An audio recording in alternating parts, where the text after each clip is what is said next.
Good morning, everybody. My name is Justin Wilson. I use he, him pronouns, and it is my pleasure to welcome you to this service at the First Universalist Church of Rochester. If you are here for the first time this morning, we especially welcome you and thank you for making it to our worshiping community on this blizzardy day. We will have a very limited coffee hour service after service today due to the weather, so that everybody can leave safely and get home safely. The online coffee hour is still very much in effect, though. There's a visitor's form on the back of your order of service. We would ask you to fill this out if you haven't already, so that we can welcome you beyond what we can offer today, and so you can stay up to date as to what's happening here at the church. If you have a big joy or sorrow in your heart this morning, just a reminder, we invite you to write it up here in the notebook on the chancel or in the chat before the chalice is lit here this morning. So now would be a good time to do that if you haven't already. A couple brief announcements. Reverend Michelle will be filling in for Reverend Eileen today, who is home ill. We wish her a speedy recovery and thank Reverend Michelle for stepping in. The service auction is next Sunday. We're still looking for a couple volunteers, so see me or contact Ann Rohde if you're willing to help out with check-in or setup or to be a technology understudy. The ritual of release for room 21 that was planned for today is postponed to February 8th, which is also our next New Member Sunday. So if you are interested in becoming a member of our congregation, let me know. Before we take a moment to turn towards our neighbor, let's say hello to our robust online community. Wave towards the Progress Pride flag where the camera is in the back there. We are glad you are staying warm and joining us from hopefully the comfort of your home this morning. If you're online, pop a greeting into the chat, say hello. And for those of us here in person, let's take a moment to turn towards our neighbor and offer a warm greeting this morning.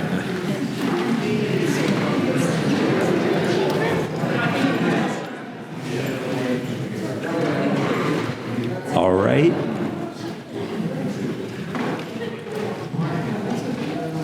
Attention shoppers. Blue light special on aisle 3. Our opening hymn is number 34, Though I May Speak with Bravest Fire.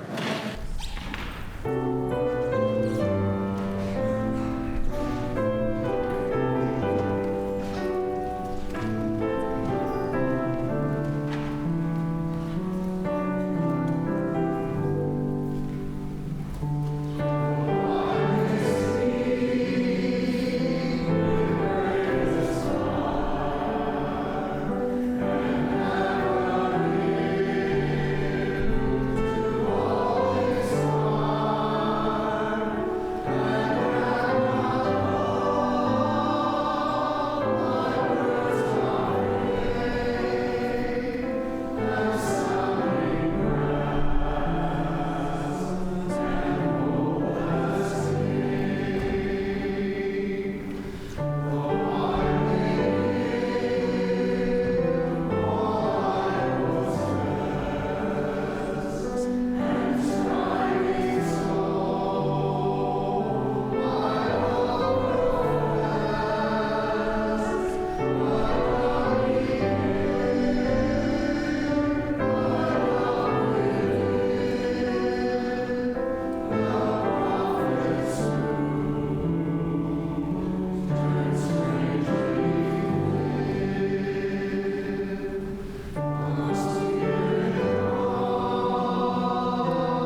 community, accountability, love. What's not to like, right? It's not always easy to put these words into practice when it's your own family of origin. Growing up in a large family with a tyrant for a father led to complex, and for lack of a better word, messy dynamics with some of my siblings. I've found that's been especially true of my relationship with one sibling. When I was growing up, we were quite close and supported each other when we were dealing with personal issues and shared secrets. However, for roughly the past 30 years, our relationship has been a series of emotional roller coaster rides, vacillating between occasional closeness and estrangement. I've certainly contributed to the ongoing issues between us, but largely based on their history of quite severe emotional and physical problems, I believe that they have contributed as well. I've struggled with the pain and anger and frustration that I've experienced in dealing with them, and sometimes wondered if we could even have a superficial relationship. Several years ago, we had a misunderstanding about something they had shared with me regarding a childhood trauma. When it came up later in an email exchange, I apologized for the misunderstanding, but they insisted that it was my insensitivity, not a misunderstanding. That stung, especially given that sensitivity and empathy were so essential to my work as a psychotherapist. Eventually, this was resolved, but it was followed by multiple requests from them for favors of one kind or another, like rides that always ended up with me having to wait since they were never ready on time, or they didn't clarify what else was involved in their requests. I started to feel like I was being used and resentful, and whatever I did, it was never enough. One time when I was doing them a favor, they made, and I was being quiet, but I was trying to do my best, they made repeated sarcastic remarks, and I got quite upset. After that, I realized that for my emotional well-being, I needed to temporarily detach. So the next day, I sent them an email letting them know that I didn't want to exchange messages for the immediate future, and that it'd be better for now if they asked someone else to give them a ride. This resulted in a period of estrangement for almost a year. Initially, I was okay with this, but the longer it went on, the more angst I felt about it, especially when I knew from our family text thread that they were going through even more physical and emotional turmoil than usual. So I started to reaching out by text every few weeks, and I apologize for getting so upset the last time we were together. Initially, they did not respond, but I continued to reach out, including suggesting that we meet for lunch. They agreed to lunch, but as usual, they were late, but this time I just accepted it, and we had a very pleasant time together, and we've done that again a few weeks afterwards. I've come to realize that despite everything that's happened, I still love this sibling, and I know they love me as well. And I need to live up to the words that accompany the extinguishing of the chalice. We keep this light in our hearts with its message of love and justice, taking it outside these walls to the world we live in.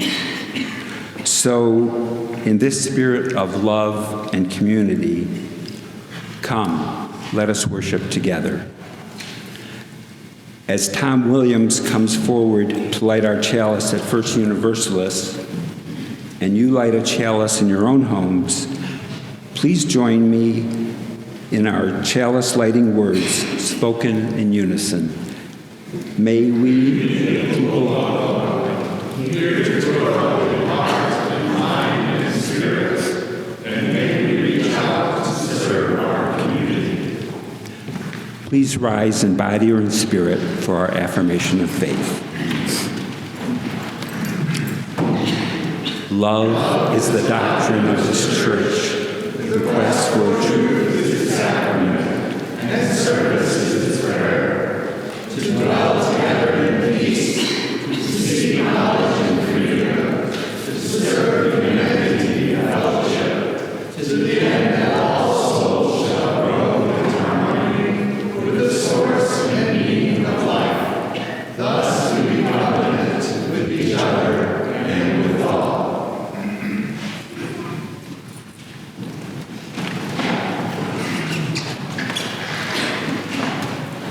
I invite you now into the spiritual practice of generosity.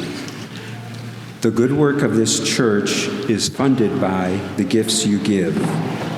Part of that good work is the ministry of the Board of Trustees. The board are elected by members to set policy for the mission and oversee the governance of our congregation. Would any members of the Board of Trustees present raise your hands here or online?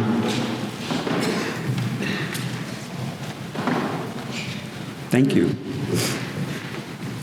We are so grateful for your contributions to the life of this church and the needs of the world. Let us give with grateful hearts this morning. Please place your offering in the offering basket or give online by scanning the QR code on the back of your order of service. This would also be a great time to drop your visitor's form in the offering basket. For folks online, please click the link in the chat to give to First Universalist Church. Thank you for your generosity. This morning's offering will now be gratefully received. Good morning, everybody. We're going to sing the offering together this morning. It's number 1037 in your teal hymnal. And there are some written, spoken parts in the beginning of each time you sing the refrain, which the members of the choir will say, and then you sing the refrain. We'll sing that all together. And Theo's going to play the refrain once for us right now, so you know the tune.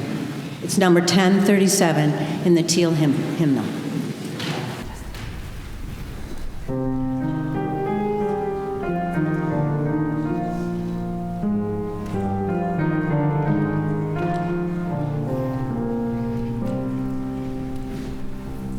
Remaining silent when a single voice would have made a difference.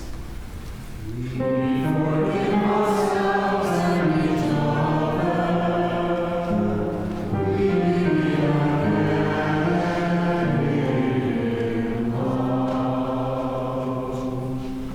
for each time that our fears have made us rigid and inaccessible. We forgive ourselves and each other.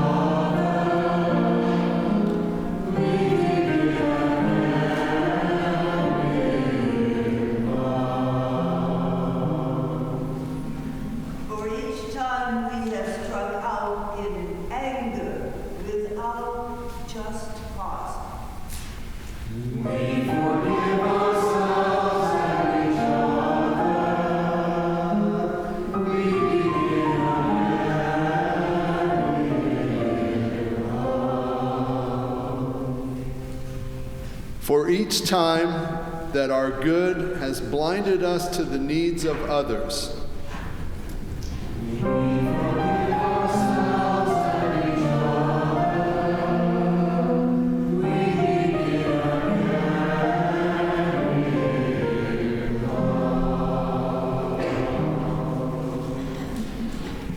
For the selfishness that sets us apart and alone.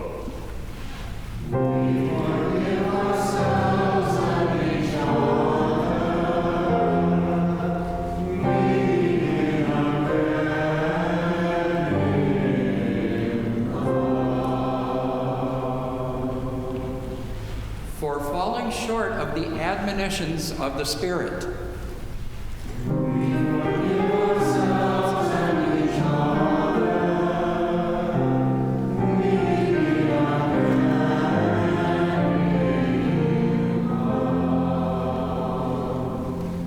For losing sight of our unity.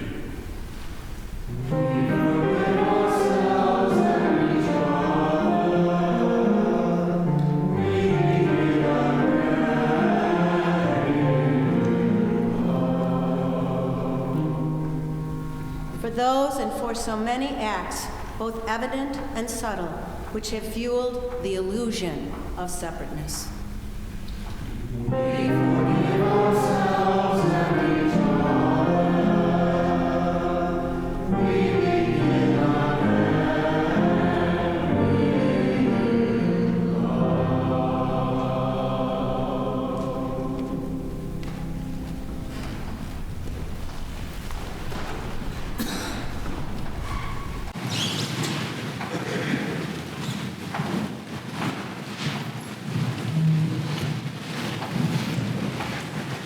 For our story today, I would love to invite forward any of the youth here among us, or if you're joining us online and you have kiddos at home, if you want to invite them over to the screen. Or I don't have story pictures today, but maybe we'll have some actors. So our story today is called What If Nobody Forgave? How do you feel about acting? Do you want to act with me? Do you want to act with me today? Chili can come with us today, or Bingo, whichever one. Cool. So, once, long ago, there was a wise traveler. And this wise traveler, she knew people. Because she loved to travel around and she'd met all sorts of people and their differences, so she was very wise and had deep thoughts, wise eyes. And one day, the wise traveler came to a town. It was very interesting. She kept seeing all these people, like me, carrying these huge bundles on their back that made them go low, and they had to crouch down, and they could barely look around, and they certainly couldn't look up very well. And she asked, "What are these huge packs that you are all carrying around?" What's that all about? What's on your back? Well, you see, these are my grudges. And the wise traveler asked me, "You seem very young to have so many grudges." Oh, well, these aren't all mine. So some of these belong to my family that have been given to me. You see that person up there? His great-great-grandfather called my great-great-grandfather a horse thief when they were both running for election of mayor back in the day. So I got that up here. And as the wise traveler looked around, he asked, "Can you put them down? Would you want to? Would you want to? Do you have this big pack on you?" And the person said, we've forgotten how. I really don't know how. But the wise traveler said, "I know 5 words. 5 magic words that can help you to put these grudges back down." I said, "Really? That would be amazing. That would be miraculous. Let me go and tell the mayor, and he'll call everybody together, and we'll come and listen to you, okay?" Awesome. And so I shuffled off as fast as my grudges would let me, and brought together the mayor and the wise traveler and all the people. And the wise traveler could see them all bent low under the weight of all the grudges, theirs and those that had been given to them. And the wise traveler said, the first 2 words are, "I'm sorry." I'm sorry. Okay, let's all try saying that one together. I'm sorry. And the last three magic words were, I forgive you. Let's try that one. I forgive you. And at first, the people grumbled. And they weren't sure. Become kind of attached to things here. But then they started saying it to each other. I'm sorry. I forgive you. And the crowd started getting louder and louder with these, I'm sorry, and I forgive you. I forgive you. And suddenly, instead of a field of people underneath packages and bundles, people were standing upright again and stretching, and you could hear them say, wow, that tree got big over there, and hey, Bill, it's so good to see your face. You see me every day, Bob. But they hadn't really seen each other in so long. And suddenly, and after that, the mayor, of course, thanking the wise traveler, said, we will change the name of our town from Grudgeville to Joyville, to Joytown.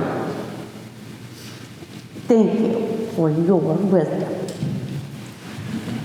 Thank you for listening to our story today.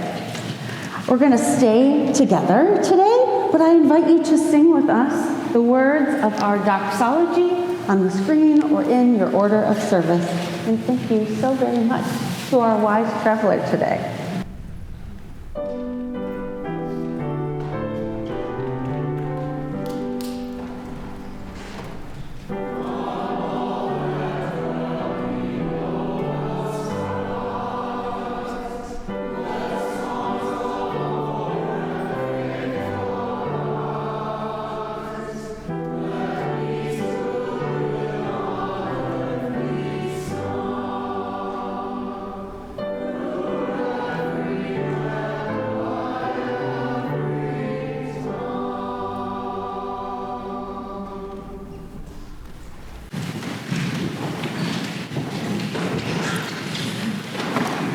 I invite you now into this reverent time of sharing the joys and sorrows of our gathered community. If you would like to, you can place your hand over your heart to be able to listen from this heart-centered place. We know so much is going on in our world today, and if you have joys or sorrows to share on behalf of our national, local, global communities, you are truly encouraged to do so today and into the future. As Bill places stones into a bowl, I will read aloud the joys and sorrows of our gathered community. We share sorrow among many people who mentioned the murder by ICE in Minneapolis of Alex Preddy. We also share the joy from Kitty that more than 100 people braved the single-digit temperatures at 12 Corners in Brighton for an ICE protest, standing in solidarity with Minneapolis. We also saw a number of joys online for people who were happy to see our clergy, religious professionals, and community members join the call to go to Minneapolis, including Dan Brockway, a pastor at Brockport First Baptist Church. We also share a joy from MJ that she is cozy at home with her dog and her newly adopted 16-year-old cat. We share a joy from John Lukes that it is wonderful to see Reverend Michelle back after her medical leave. We share a concern for a friend who is sheltering in an unheated car in Saratoga Springs. We share a concern from an online member joining us from Chicago who is struggling with pneumonia, but is progressing despite being snowed in. And we also share a sorrow that there are now more than 100 ice agents in Key West, an island that is only about 8 square miles. Today we share in a community ritual to honor the many joys and sorrows we bring into this space, whether read aloud or kept in the silent sanctuaries of our hearts. In a moment, those here in person are invited to come forward to drop stones into the bowls. If you need to remain seated, please raise your hand or have your neighbor raise their hand, and someone can come to you with a bowl to drop stones in. If you're online, please send a heart emoji in the meeting chat. Let us join together in this collective ritual of honoring the joys and sorrows of us all.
Let us remember with this ritual that we are never alone in our sorrows, and our joys may uplift our community.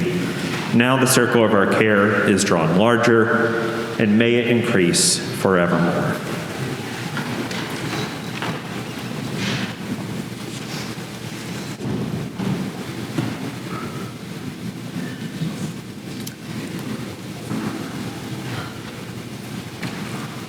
It is easier to carry burdens that we may have to carry when we do it together. And it's good to be together as we hold and release our joys and many sorrows. For our pastoral prayer, I'd like to share a prayer by Julian Soto. I'm not prepared to hear you say one thing and watch you do another without even mentioning it. I'm not talking about mistakes. You know, we all make those. Sometimes we speak too soon and think too little. We worry more about procedures than promises. We let fear and guilt keep our choices and actions small. Those things, common and human, keep calling us forward to different, better choices. I'm thinking of a different thing in which you know the right thing to do and spend entire notebooks of calculations on figuring out how not to do it. Or conversely, you give it no thought at all. It's understandable that to learn, the student must be ready. And if you choose not to be ready while the world cries out for your help, choose to linger in indecision and shrug off the human cost, you are wasting the gentle flexibility of grace and, as Frederick Douglass said, using your liberty for unholy license. You must account for this day. Choose justice. You must account for your gifts. Generate love. Your effort in community is a precious resource. Take courage. Move with urgency toward every possibility. Please hurry. Don't stop. Time for the work.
Amen. Blessed be. May it be so. Please join me in our hymn of contemplation, number 123, Spirit of Life.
I'm honored to share Reverend Eileen's words this morning in her sermon, Begin Again in Love. I've been sitting through a number of webinars and online trainings recently on organizing against a fascist state, to put it plainly. And first of all, if you're thinking, wow, resistance work sounds a lot more boring than we imagined, yes, that is correct. In a recent webinar led by organizers in Minneapolis, we spent a long, boring time talking about the legal rights of the people and the legal limits on the state. The presenter said over and over things like, ICE does not have the legal authority to stop you and ask you for proof of citizenship, and that doesn't mean they won't. Or, law enforcement does not have the right to use force most of the times that they do. Or, you have the right to refuse unlawful searches of your homes or cars or businesses or churches, but they may be entered and searched regardless of the law. And every time that shocks people. If you have lived a life in which the rule of law has always been dependable, it may shock you to see it falling apart so spectacularly right now. But I don't tell you this to shock you. In fact, I would like to remind us that for many people who don't have the same insulating power of class and race, sexuality, gender, ability, etc., the rule of law has never been dependable. It has never applied to their lives. I tell you this to say what people who never had the shield of privilege already know. That if we cannot rely on the oppressive systems causing harm to be the location and mechanism of accountability, that we cannot rely on oppressive systems causing harm to be a location and mechanism of accountability. In fact, when we do leverage those systems, however we can, we may find restitution, but we will never find reconciliation. I tell you this because it is far past time for us to start thinking of power and accountability as far broader than those systems. When we conceive of power as extremely concentrated and the violence done on behalf of power as inevitable, we lose all hope of accountability. A singularity cannot be accountable. Making amends for wrongdoing is only possible in relationship. It is part of being in a community, part of being in a society. And it's time for us to get really good at accountability, to practice it with zealous devotion on a small scale so that we can be ready to practice it on the large scale. Accountability is not just a choice, it's a skill, it's a muscle that we can work out and make it stronger. Like the characters in the story today, we all need practice being able to apologize and being able to hear an apology and forgive. It communicates in communities like this one, and communities like this one offer us the gift of practice. Before beginning an apology or repair, perpetrators of harm need to embrace their own responsibility for what went wrong. Without actual accountability, there can be no real or good apology. There can be no reconciliation. And if that word seems strange, I think about it as getting back to right relationship or healing. And those of us who have had to apologize for misdeeds less dire than right-wing terrorism, which is to say, hopefully all of us know intimately that embracing accountability is one of the hardest parts of an apology. Saying to ourselves and others, I was wrong. And all of us have a cultural, ingrained tendency to avoid it. It's widespread enough that we are all familiar with a whole range of bad apologies, right? I'm sure you can imagine seeing some of these in your life. We avoid accountability when we focus on our feelings or motives, but not our actions. We say, well, I felt XYZ about what happened, So instead of naming our wrong behavior, we make the apology all about us.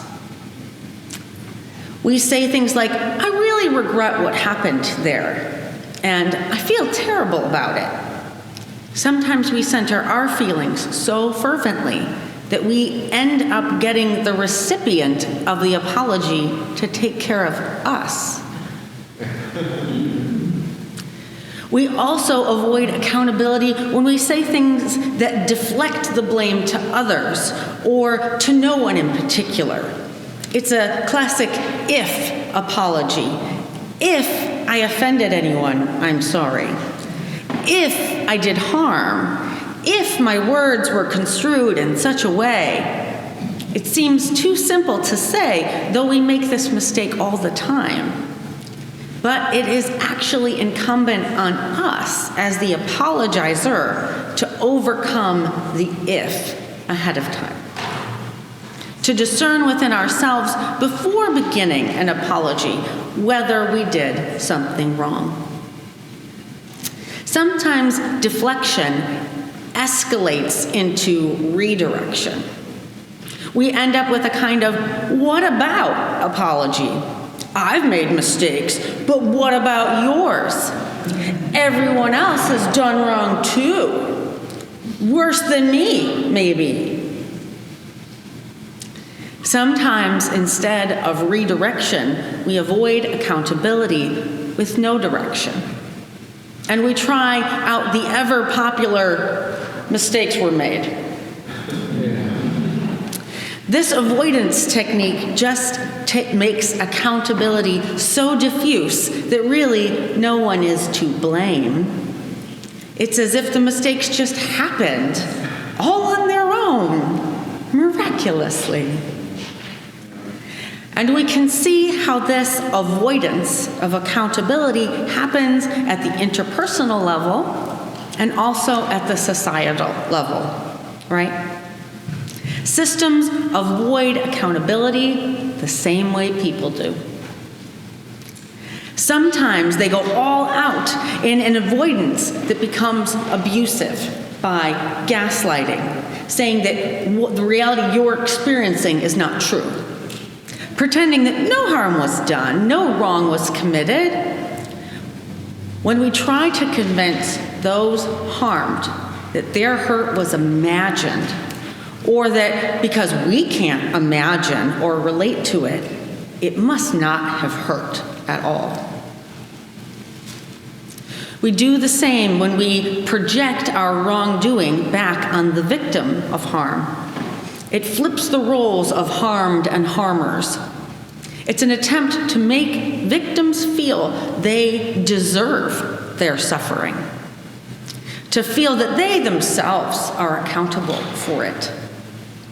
It sounds like the classic abuser line of, I had to be cruel, violent, or unkind, etc., because of what you did.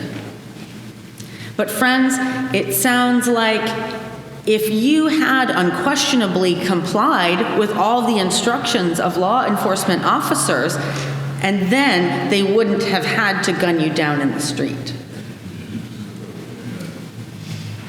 It's like classic domestic violence on a national scale. And harm doing is so normalized that demanding accountability starts to feel like harm. Simply bearing witness to wrongdoing is cast as an offense. And deflection, avoidance, and defensiveness and gaslighting cause an added layer of trauma to those who are harmed. They serve to disperse blame like scattershot, so it appears everyone shares it equally, and it holds no holds its true heft. And when we lose the means to hold one another accountable, we lose relationship. We lose our humanity. You see why it's a skill we need so badly right now? To be able to hold ourselves and others accountable.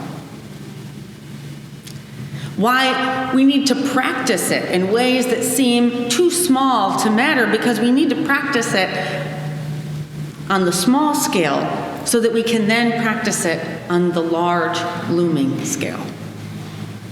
We can't replicate models of deflection, avoidance, defensiveness, and gaslighting here because that's what's killing us out there. We have to practice accountability with one another because what we do with our days is what we do with our lives. The little habits we practice every day will be the things we are experts in eventually. And we desperately need accountability experts because fascism relies on failures of accountability. It depends on the assumption that if the system fails to hold itself accountable, no one else will. We need that assumption to be proven wrong. Fascism relies on the myth that power is consolidated in a singularity, in a sovereign who is outside the law and unbound by its restraints. Like, not to be too big of a nerd about it, but that's literally the theory that OG Nazi Carl Schmitt wrote in Political Theology in 1922. It is the foundational premise of fascist strategy that concentrated power of an exceptional authority, enforcing rule while being exempt from it themselves. And its primary flaw, the chink in the armor of fascism, is that it is not true. Power doesn't work that way. It does not live in unchecked actions of one authority. It lives in the millions of choices of millions of people to quietly keep the trains running on time or not. Revealing the myth, opting out of that version of power means organizing the millions, and organizing requires, you guessed it, accountability to one another. Outside of the structures provided and taught by systems of oppression, outside of the punitive models of colonial capitalism, also a surprising number of boring webinars. We are not powerless here. That is not what I came to preach this morning. We can demand accountability and accept no apologies without it. It is important that we find paths to accountability in our little everyday lives that make space for justice and peace without invoking the tempting idols of law and order. Resisting authoritarian power does not mean seizing authoritarian power on our own terms. It means waking up to practice a radically different kind of power. We talked last week about Dr. King's goal. It was never to see Bull Connor languish in a jail cell, but to see his heart redeemed by love. This type of power overtaken by power of a radically different kind. And here, I'm going to get a little ministerial, if you'll allow it. It is what you pay her and me for. Accountability is the core of our universalism. It is one of the more uncomfortable aspects of our faith for me. To have to believe that Donald Trump has the same inherent worth and dignity that I do. To imagine that Jonathan Ross is redeemable. That my healing and wholeness is tied up with ICE officers ripping children out of their beds at night. I would like to tell them all to go to hell. But our faith doesn't allow for that. As Unitarian Universalists, we can believe all kinds of things about what redemption looks like. about what healing and wholeness and salvation look like. But we cannot help believe that there is redemption for some and not for all. Wherever we're going, we're all going together. We can look around this world and believe, this is glorious, or this is a mess. But we cannot, as Unitarian Universalists, believe that any brokenness in the universe is irredeemable. We cannot damn one bit of this world to hell. Ours is a faith that demands accountability and demands that we demand it of each other because there is no alternative. No one, we believe, no part of creation is irredeemably broken. So we cannot write it off. And no one is healed or made whole without accountability. So we are tied to one another irrevocably. We are a people of covenant. If anything, I'd say that's what makes UU's unique. We gather as one body by mutual consent rather than mutual belief. We belong to this church to one another because we promise to, not because we share a common background or common beliefs, but our common covenant. That whole love is the doctrine of this church thing. And covenanting is hard. For a good half of the Bible, the first half, humans' relationship to the divine is described over and over in terms of covenant. The prevailing metaphor for this is a marriage. The people of God are reminded and forget, and are reminded and forget, and reminded, and of course again forget, and are reminded yet again that they are bound to one another and to what is holy, not by race or location or even belief in that holiness, but by the promises that they have made, by their covenant. The covenant is not the rules, all those long and detailed laws of the Old Testament. It's not that. It's the promise of repair when, inevitably, the rules are broken. Just like how marriage vows don't spell out every agreement or rule of the marriage. I don't know about you other married folk, but I never vowed to discuss every financial decision together, to give my spouse my best attitude on every day, and not my worst ever, and most tired, to pick up all the half-drunk coffee cups and water glasses I scatter throughout the house every day. I vowed to return, to repair the rupture it causes. When I inevitably mess those things up, the universalism embedded in this practice can be downright heartrending. But love demands a right of return, and covenant provides it. The people of the Old Testament need constant telling. Remember the ultimate promise you have made? When you break the laws, the codes of conduct, when you do harm, this promise calls you to come back into love.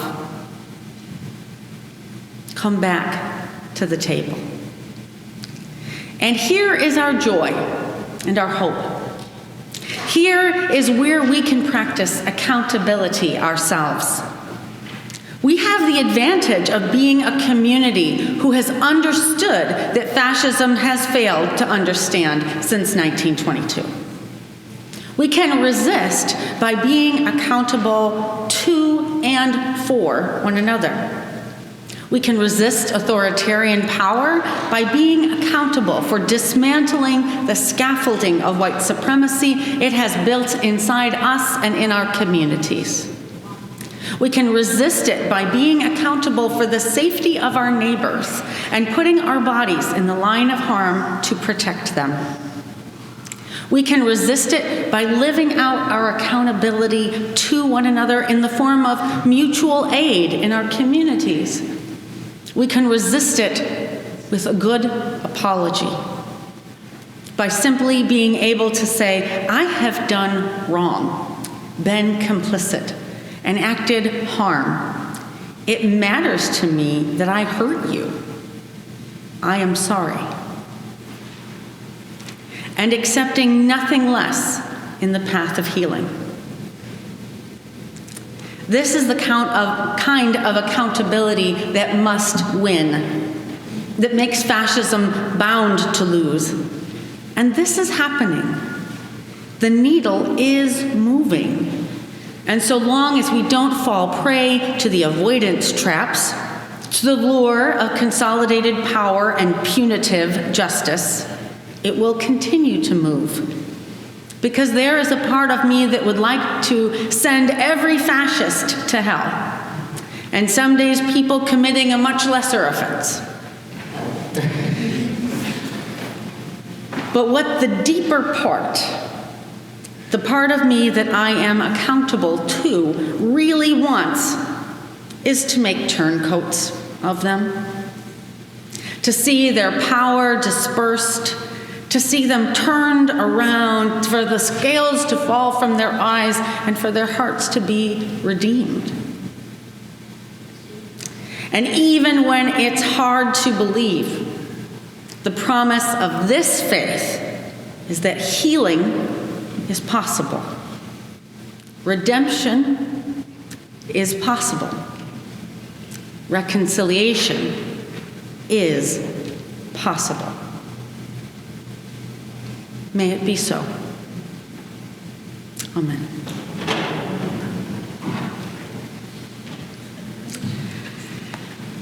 Please join me in singing our closing hymn, number 1008 in our teal hymnal, When Our Heart is in a Holy Place.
Please remain standing as Bill Shubmel extinguishes our chalice flame this morning, and let us read together the words printed on the screen.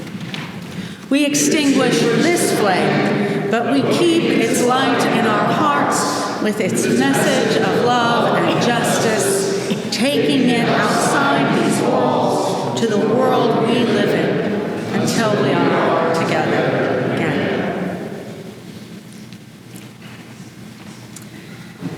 We forgive ourselves and each other.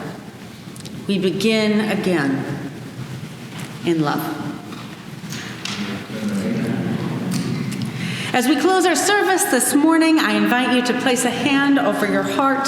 And if you're joining us online, I invite you to turn your settings to gallery view and to look upon the faces of those who are here with you. For those of us in this room, take a moment to look around at those who are here with you today, our companions on the journey. Once again, we forgive ourselves and each other. Let us begin again in love. Amen. You're certainly welcome to join us for a short socializing time, but an abbreviated coffee hour so that everyone can get home safe from service today. And of course, you can stay online in the current Zoom room for coffee hour together there. We hope to see you there. Go Broncos. Go.